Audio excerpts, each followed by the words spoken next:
The man always came in at 3:33 a.m., every night like clockwork. A tall, gaunt figure in an oil-stained windbreaker, his face shadowed under a baseball cap.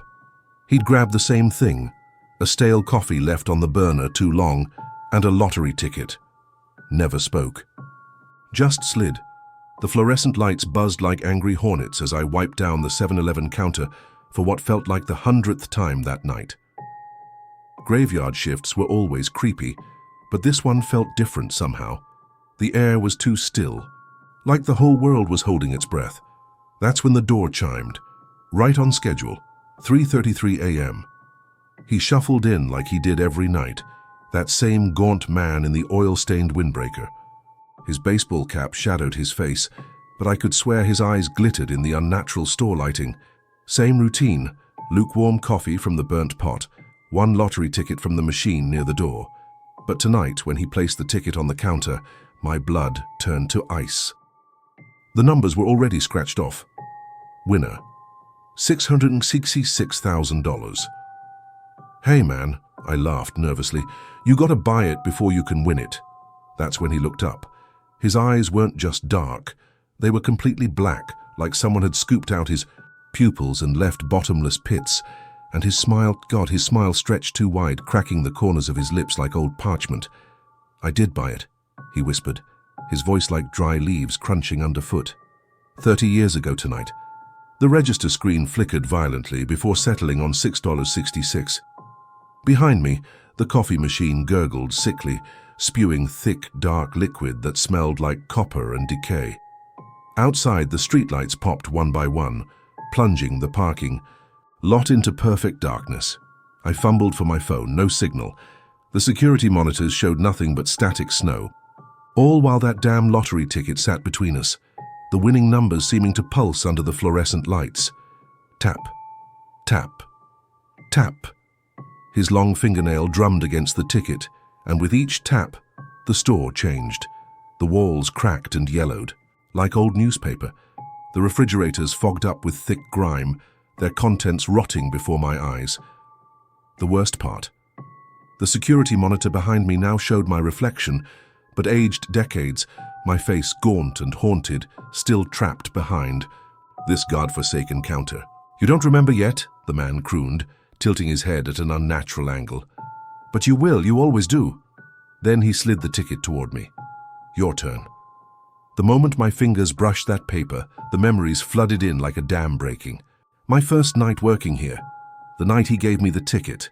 Hundreds, thousands hours of nights repeating in an endless loop, each one draining more of my life away as the store consumed me piece by piece. I looked down at my hands and screamed.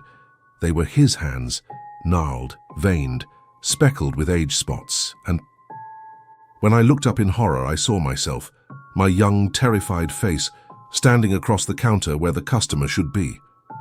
The door chimed merrily. A new shift worker walked in, yawning and rubbing his eyes, and without thinking I reached for the coffee pot, my new old fingers trembling as I poured a cup of that bitter, burnt sludge. Welcome to the night shift, I heard myself say, in that dry, rasping voice that wasn't mine anymore. What can I get you?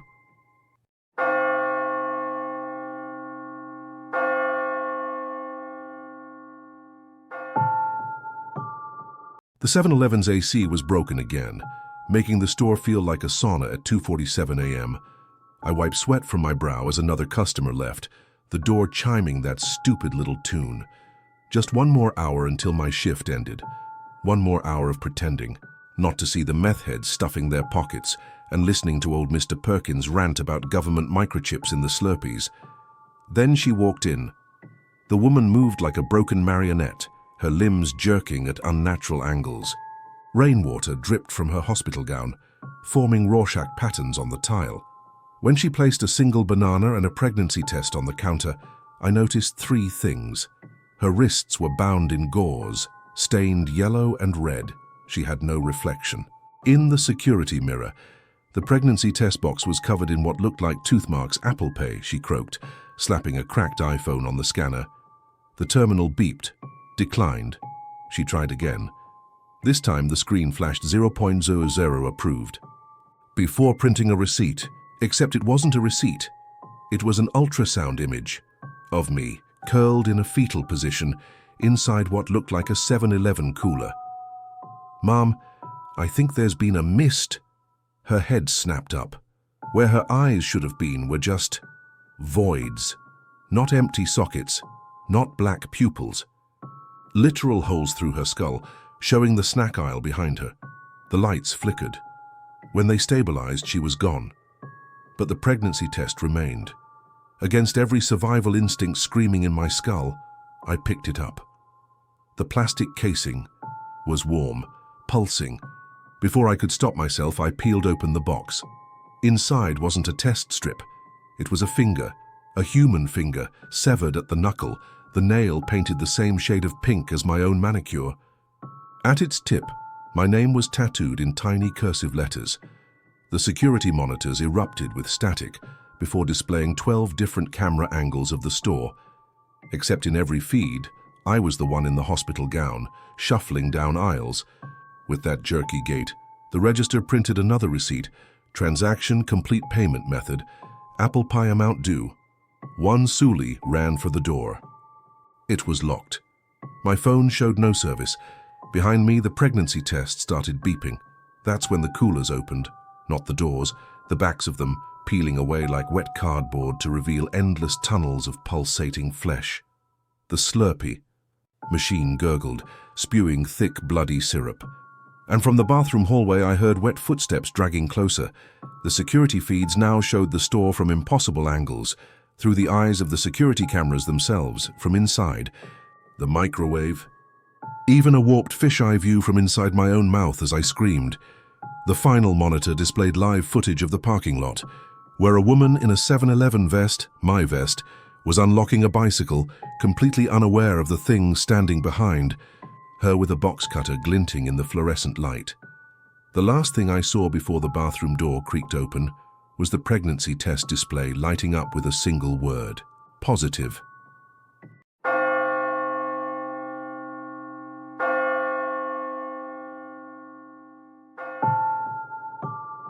The neon 7-Eleven sign flickered like a dying heartbeat as Maya counted down the minutes until her shift ended.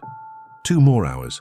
Just 2 more hours of stocking chips and dealing with drunk college kids, and she could finally go home.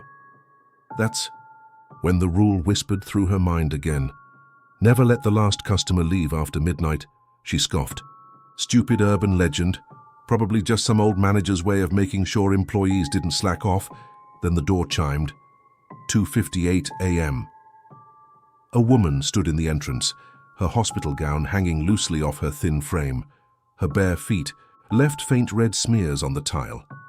She moved like a sleepwalker, grabbing a pack of gum and a lighter before shuffling to the counter. Maya's skin prickled. Something was wrong. The woman's reflection in the security mirror didn't move when she did, and when their fingers brushed during the exchange, her skin was corpse cold. "Thanks," the woman mumbled, then bolted for the door. Maya didn't. "Think." She lunged after her. "Hey, you forgot your—" The door slammed shut behind her. Silence. The parking lot was empty. No cars, no streetlights, just thick, swirling fog that clung to her skin like damp fingers. The woman was gone. Maya turned back to the store.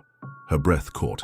The lights were off, the sign was dark, and through the glass, she saw someone behind the counter, herself, not a reflection. Her, wearing the same stupid blue vest, wiping the counter with the same bored expression Maya had worn all night. She hammered on the door. "Hey, that's my job." The thing inside looked up and smiled, a jagged, too-wide smile that split its face like a broken mirror. Maya stumbled back, her pulse roaring in her ears. Above the register, the security feed played on a loop, grainy black and white footage of her chasing a customer outside, the door closing, herself turning down and vanishing. The date stamp in the corner read, 10 years ago. A choked sob escaped her throat. She spun around, searching for help, but the fog had swallowed everything. No road, no buildings, just endless grey. Then, chime. The sound came from somewhere in the mist. Another 7-Eleven door opening, another store, another shift, another last. Customer waiting to trade places. Maya finally understood the rule, because now she was the last customer too. Somewhere in the fog, a new cashier was counting down the minutes until their shift ended, and Maya's bare feet were already moving toward the light.